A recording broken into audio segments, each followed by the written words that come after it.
Hi, my name's Phil. I like talking about politics, and Rishi Sunak's going to get a couple of outings today.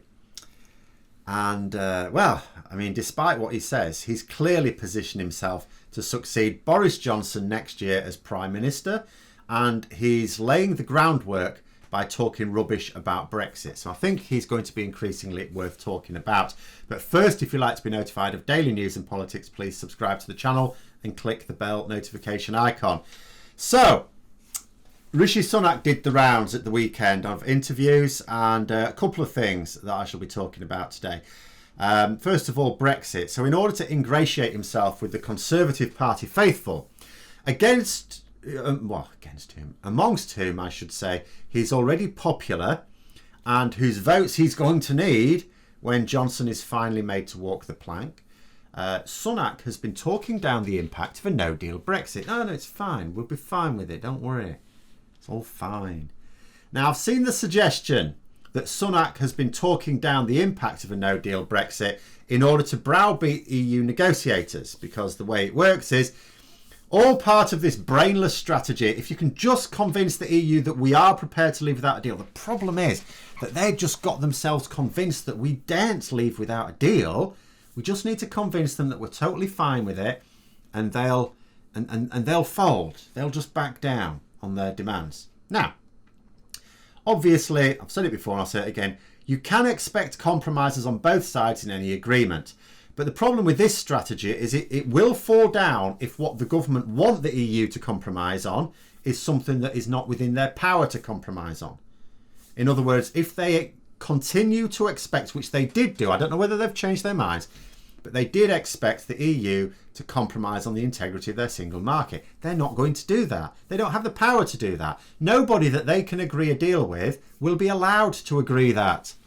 Now, it may or may not be the case that Sunak was asked to give the impression that we're happy with a no-deal outcome in order to try and put some pressure on the EU. For EU negotiators watching these interviews going, oh, the chancellor's saying that he's fine with a no-deal Brexit. Oh, by heck, they might mean it. We'd better fold on all these demands. Let's just say. And again, I've seen people saying, but it's a crucial week, and at the end of this week, you were either going to get a breakthrough or a breakdown. I saw it characterised in the Financial Times. Now, I don't know. The problem now is this has been said so often that you just get to a point where you go, I don't believe it anymore. I believed it when they were saying we're going to need to get an agreement by the end of October, because that made sense. The EU Parliament need time to ratify it before they break for Christmas. Then they said, well, the EU Parliament might come in during Christmas. All right, okay. All right, so I can believe the middle of November then. Then you get past that and you go, oh, well, maybe the EU Parliament don't have to vote on it before we put the deal in place. I give up.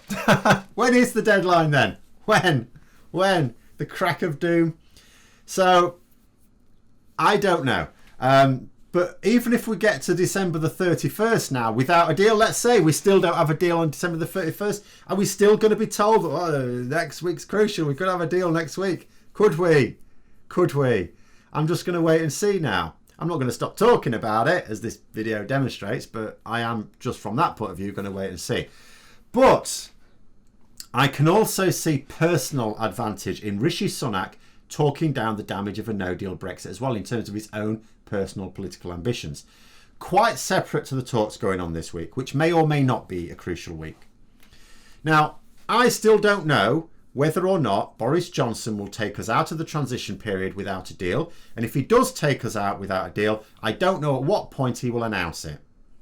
But either way, it suits Sunak to say this.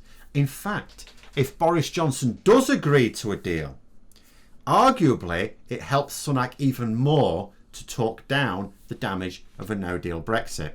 And the reason for this is twofold. So, if Johnson agrees a deal, then you're still going to need to build on it over time, because it's going to be a very weak deal. Sunak will be able to claim that the deal wasn't great, that it was agreed in haste, and that if he'd have been in charge at the time, he'd have spent more time in improving it. And if that meant having a period of no-deal Brexit, well, that's fine, because no-deal Brexit wasn't actually that bad anyway. And that'll play well in the party. In addition, he can then get serious about improving the deal And whatever it ends up looking like, if there's certain aspects of it that are not considered ideal by the party faithful, he can just blame the constraints imposed upon him by the deal that Johnson recklessly agreed to in a moment of panic. Not his fault. Secondly, if we have a deal, then the media will just ultimately get bored. They're not going to be as interested in the technical details of adjusting the deal over time over the next few years. So in a situation like that, Sunak will be free to pursue more useful talks away from the public spotlight. He won't have to put idiots in charge of it. He can put proper, intelligent, well-informed negotiators in charge and actually form closer ties with the EU.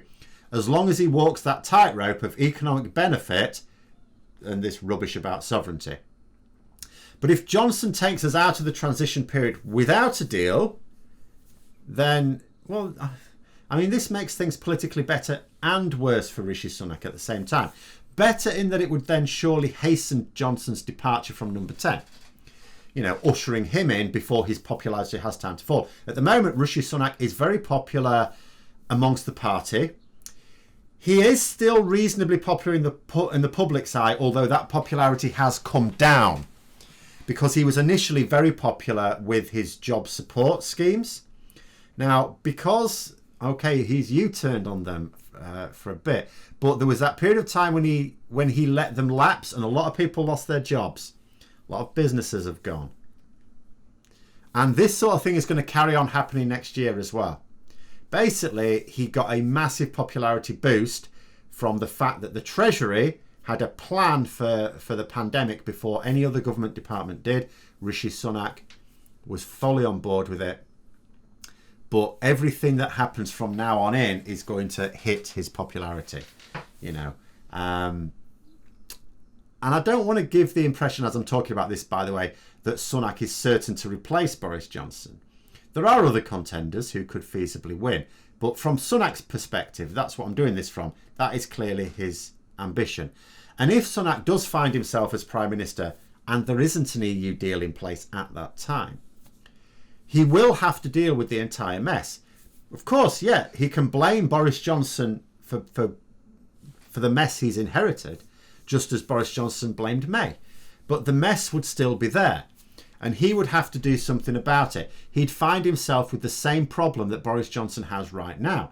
If you persist without an EU deal, okay, you may please some Brexiteers, but you just have to watch the whole country lose even more influence and wealth.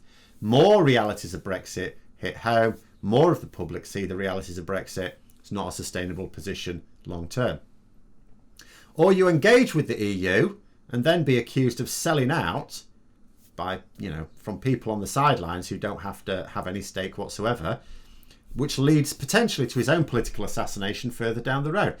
Now, he may feel emboldened by the fact that that would be a risky move. It's a little bit like when he was made Chancellor. He feels that he can oppose Boris Johnson, and he has blocked Boris Johnson on a few occasions, which is a bold move for a Chancellor, but he is a Chancellor who replaced an outgoing one.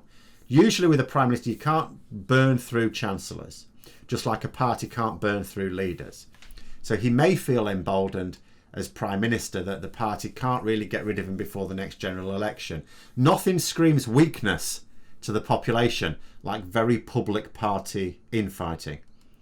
So the obviously false statement from Sunak that a no-deal Brexit is not going to have a significant impact on the economy, particularly compared to COVID, is very easy for him to make because in the very short term, the economic impact of COVID is great. It's just over a longer period of time, Brexit will overtake it. It could be seen as helping Johnson get his EU concession. So he's playing the team game. He's the team player. And it also sets him up nicely as a believer, which he doesn't need to plug too much because during the Brexit referendum, he was on the side of leave anyway. He's not like a Liz Truss, who's someone who campaigned to remain and has to have now pretended to have had some sort of Brexit epiphany. Because I don't know how the Brexit narrative is going to change in the Conservative Party next year. They're not going to do a full 180 and go, oh no, we want to go back in. That's not going to happen. But the narrative will inevitably have to shift. Once some realities become realities. But in the here and now, you are not allowed to talk about Brexit in any way that tears it down. You're not even allowed to point out any drawbacks, even if your overall conclusion that it's a net benefit to us. So my view is that Sunak would be deeply grateful to Boris Johnson if he could arrange a deal, which the Chancellor will not be held responsible for, because he's not directly involved, then carry on being bog useless into next year so that his MPs force him to resign. The country will still be in a mess. Labour's opposition may be getting stronger, putting more pressure on him, but the Corbynistas are doing their best to help the Conservatives out on that score. But Sunak will have a few good years as Prime Minister before having to worry about a general election. And he can wave Boris Johnson out of number 10 with a nice thank you crate of wine. Thanks for the majority, Boris, and see you on the backbenches. But those are my thoughts anyway. To me, it's just a calculated political move, talking down a no-deal Brexit, particularly if Sunak does believe that Boris Johnson ultimately is going to get a deal for which Sunak will not be held responsible. It means the no-deal Brexit gets to be evergreen, and he can say that he was a believer in it without actually having to face up to the realities of it. But those are my thoughts. Let me know yours in the comments below. Hope you found the video interesting. If you did, don't forget to click the like button. If you'd like to support the channel further, please also click the Patreon link for details. And until next time, I'll see you later.